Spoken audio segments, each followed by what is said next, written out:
Oh, welcome back to the Shoe Snob video series. We do not have an unboxing video today, but we do have some educational stuff to get to talk about.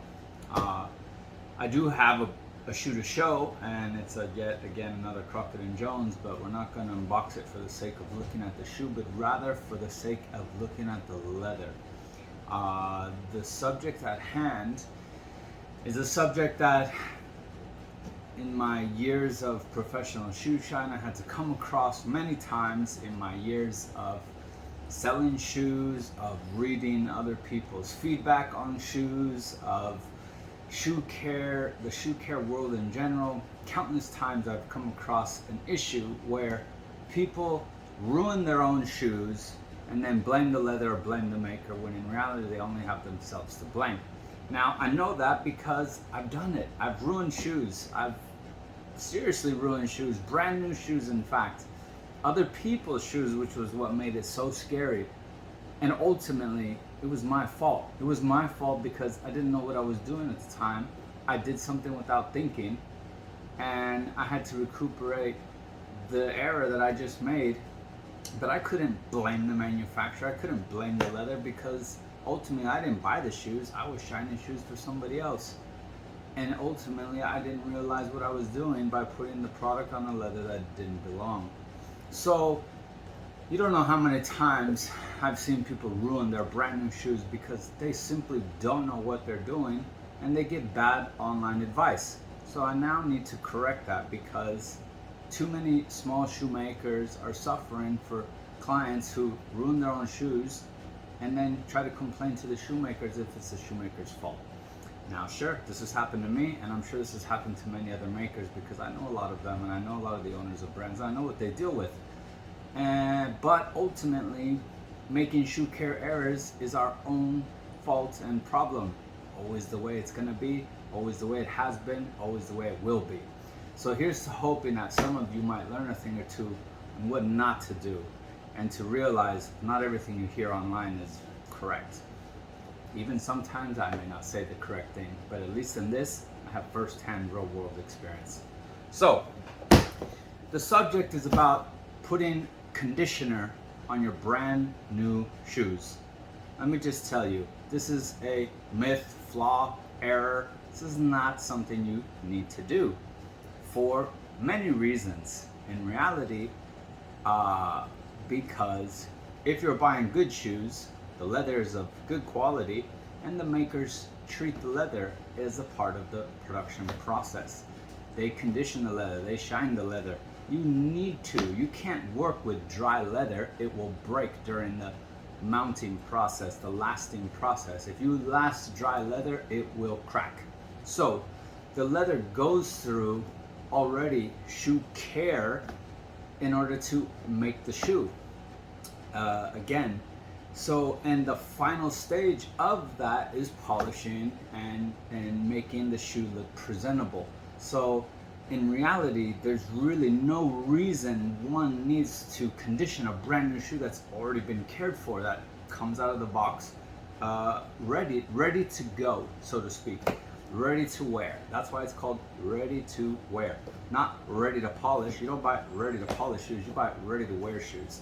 So one counter argument to this, me saying, hey, don't condition your brand new shoes, is, well, what if my shoes are old? What if they've been sitting on the shelf for 10 years and the factory or whatever?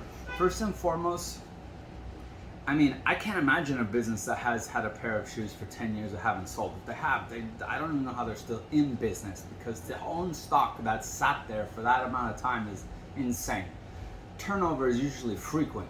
Now, I don't know what people deem as a long period of time sat in the stockroom, so to speak, right? But I'm not gonna lie, I have brand new shoes that I've never worn that are 2 years old. I don't need to condition them. They're ready for me to wear whenever I finally decide to break them out. And the same goes for a factory. It's not like warehouses are not regulated with temperature, and it's not like they're sitting in the Sahara Desert in a factory in the middle of nowhere where it's 140 degrees every day, or they're sitting in the Dominican Republic where the humidity is through the roof. So, I don't really get this train of logic. Now, excuse me. Now, if you're dealing with cheap shoes, no problem. Go ahead, shine all the cheap shoes you want, condition them all you want. They're cheap. After all, it's probably not even full grain leather, some kind of synthetic stuff. $100 shoes, knock yourself out. But when you start dealing with finer quality products, there are repercussions to not treating them right. So, while I can go on and on and on and on and on about this, let's just take a look at a pair of shoes that is a certain age to kind of debunk this myth about how long something sits in a stock room or a warehouse or whatever, and because of that, it needs conditioning. So, here we have a pair of Crockett & Jones hand-grade shoes. Now, what I liked about the Crockett & Jones shoes is they actually, because they have multiple stores around the world and a factory in England, whenever they send their shoes to their various stores around the world, the store then stamps the shoe of the date it was received. So, here we go. Date stamped March 29, 2019. So we're looking at a pair that is almost 2.5 years old. Now let's take a look. How does the leather look? How does the shoe look? I mean, according to the online people, 2.5 years must be an old time, so the leather should be dry and horrible and needs conditioning. But what do you know? The leather is practically brand new, still polished, smells amazing. Wow, I don't see dry leather. I see high quality, well conditioned, lightly shined factory leather. Excuse me, factory produced shoes with good quality leather. So my question is, when people want to make this assumption that a shoe has been sitting forever in the warehouse and it needs a polish, what is the time you're thinking it's been sat there? And why do you think it needs a polish? Good quality leather has been treated. Good quality leather lasts in storage. All these myths about shoes drying out in your storage, I don't know where people get this. Maybe because it happened to their cheap, crappy shoes. But when you're buying and investing in good shoes, that's what you're spending money on. You're spending money on good leather that lasts. So, again, when you have new shoes, chances are you don't need to condition them. Not only because the leather is good, but also because leather goes through a process by which, after all the making process, the pores get tight from everything that's been subjected to the leather during that process. And it needs time to open up again, and they open with wear. So when pores open, that's when it allows you to give it the nurture that it needs. It accepts it. And as you build on top of it, the pores close again, and it's ready to wear after it's truly been dried through wear and tear, through elements, through rain, through dirt, through snow, through dry weather, through humidity, not through sitting in a box in the warehouse. So again, not only is that one factor, but working with various leathers, there are leathers you gotta know are more susceptible to damage through the incorrect use of products. Crust leather is the number one susceptible leather to people ruining their shoes from misuse of shoe care products, because crust leather starts as a natural hide. If you've ever worked with crust leather, it's also the most sensitive leather. If you were to accidentally wet a bare crust shoe, chances are it's going to get stained, and those stains don't come out. So it's more of a delicate leather in reality, albeit still good, high quality leather. It's definitely more easy to ruin through excess moisture, through acidic rain, through stepping in a mud puddle, through caking on conditioner. So that's the most common in the dress shoe world. Vegetable tan leather is a whole nother story, and I once ruined a brand new pair of vegetable tan shoes by immediately putting on conditioner to a brand new shoe and stripping off the entire spot that I touched, like full-blown strip, just shoot, one little wipe of the rag and it just came right off. And it was like Windex with dust, just shoot. And so how could I blame the maker for that? It was my fault. I didn't know what I was doing. I put conditioner on a shoe that didn't need it. And granted, I was there to shine the guy's shoes. And in reality, this veg tan leather is not a leather that you should shine. Clearly, I learned that the hard way. But I couldn't go blame anybody. I had to recoup the error that I did from the lack of experience that I had at the time. It taught me a good lesson on being careful and testing things. So let me just share this testing idea with you. If you ever don't know how to treat your shoes, test the inside bottom of the heel, because if you just happen to ruin that, chances are nobody's gonna notice and it's gonna be easily hidden. So always start with the inside heel. Always start with a little. Conditioner is like lotion to your skin. You don't take half the bottle and just start taking it on your skin. No, you take a little and you work it and you rub it in. So the point I'm making again is, don't listen to everything you hear online. It's not true. You can tell when a shoe needs conditioning. It's literally, it's like looking at your skin. When you have ashy skin, when you have dry skin, when your knuckles are cracking, you know you need lotion. That's just like leather. If the leather comes out of the box and is gleaming and is shiny, it doesn't need conditioning. Get this out of your head. It needs wearing. And after 2 wears, feel free to condition it all you want, because now the leather is ready to accept that conditioning. Again, know your leathers. Museum caps, crust leathers, any kind of leather that has a surface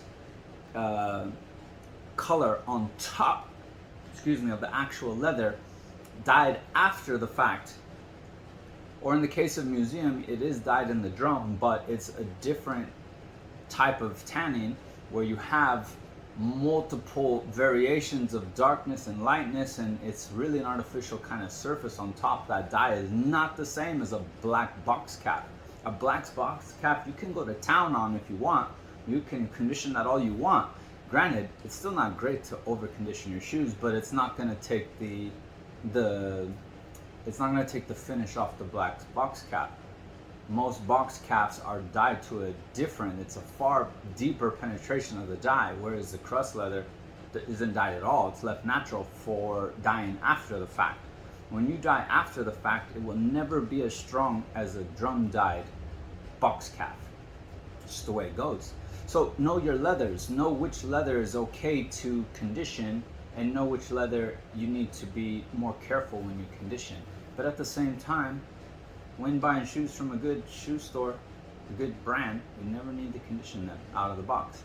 And if you do not take this advice whatsoever, because it's just ingrained in your brain that you got to do something that you don't, and you ruin your shoes, blame yourself. Don't go blame the store, the brand, the leather, any of that. Blame yourself, because you created that.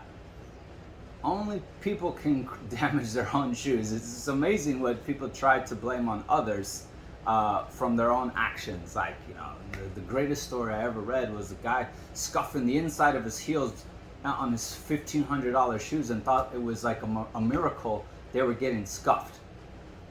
And it was mind-boggling, to say the least, that he was blaming the maker, because what, they're $1,500? Are they diamond? Are they scratch-proof?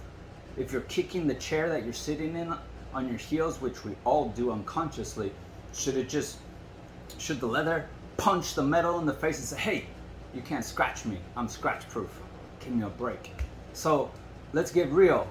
When you over condition your shoes, when you get your brand new shoes, you take them out of the box, you get that rag on, you grab that condition, you whack it on, and it strips the finish. Just look in the mirror for who's to blame. Don't go blaming anybody else. I told you, it's not necessary. Wear your shoes. Wear your shoes. If you like shiny shoes, wear it one day. Wear it in the evening where you don't have to see them not as shiny. But wear them. The leather needs wear. Now, if the leather really looks dry because you bought some second grade Allen Edmonds for $100 at Nordstrom's rack, fine. Condition them, but use a little specks, dots, not caking. Don't cake it on. Use specks. Rub it in. Most conditioners are concentrate. So, again, debunked myths. Let's talk about it. Shoes that are old, sitting in warehouses. Now that was just stamped when they receive it. God knows when this was made. Could have been made in 2017. Who knows? Who knows how long Trucker & Jones warehouse had it? But I pulled it out 2.5 years later, and it looks pretty darn good. Leather's still very shiny, very beautiful. Look, it's ready to wear. So, don't believe everything you read online. Try to stop the need to shine your shoes when they are brand new. Wear them once, at least once, ideally twice. Then shine them. Or if you are a professional shiner, by all means do it, because this is really not for the people that really know what they're doing. Because the people that know what they're doing made those mistakes, learned from those mistakes, and know what to do now. This is for the guys that don't know what they're doing, make a mistake on the first try, or have bought box shoes their whole life and then all of a sudden get a crushed shoe and ruin it, and they're like, well, this has never happened on my shoes before. Yeah, because not all leathers are the same. So again, the point of this story is, if you ruin your own shoes, it's your fault. Don't blame anybody else. You've been warned, you've been told, and obviously I'm passionate about this because it's I have friends who are customers and friends who are brand owners, and it sucks either side to see bad feelings because a customer ruined their shoes, blames the brand. A brand is sitting there taking blame that's really not theirs. Nobody's happy, but it could have all been prevented if people just listened and people didn't do the things that ruin shoes. Again, shoe care is for something you do after use. There's not a shoe care industry for shining brand new shoes. No, you take your shoes to be polished by professionals after use. So again, why do you feel the need to shoe care your brand new shoe? No, your shoe is ready to wear. Hope you've enjoyed this video. I know I'm passionate about this subject because I see so many people ruining their shoes and then just looking to blame everybody, which is just a shame, to be honest. The state of the world. Because of online, we just go on there and dump all of our stuff on other people, when in reality we just gotta realize we made that error ourselves. Just like I made that error back when I stripped that color right off the heel. Thankfully I did it, I don't even remember where I did it. I don't think it was on the hill. I don't think I was that wise yet. I was just a new buck in the game, shining shoes and learning lessons the hard way, so that I could come back here and tell all of you what not to do. Anyway, I hope you enjoyed this video. Again, continue to try new angles, new camera, new things to see which video format sticks good. It's a tough world out here with having to do something for YouTube and Instagram at the same time, because one is portrait, one is landscape, and neither one looks good on the other platform. Anyway, hope you enjoyed. Do not condition your new shoes. Wear them. Take care, guys. Bye. Thanks for tuning in.